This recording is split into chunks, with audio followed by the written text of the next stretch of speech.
أعوذ بالله من الشيطان الرجيم. بسم الله الرحمن الرحيم.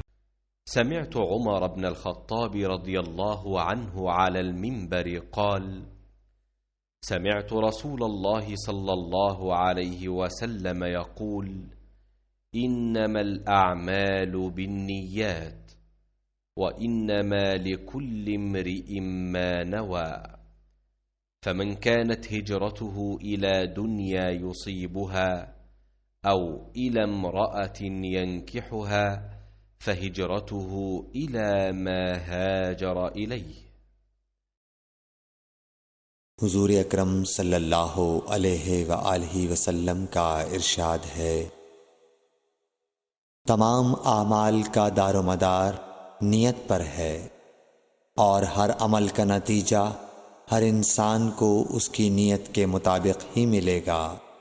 बस जिसकी हिजरत दौलत दुनिया हासिल करने के लिए हो या किसी औरत से शादी की गरज से हो, बस उसकी हिजरत उन्हीं चीज़ों के लिए होगी जिनके हासिल करने की नीयत से उसने हिजरत की। सही बुखारी हदीस नंबर 1।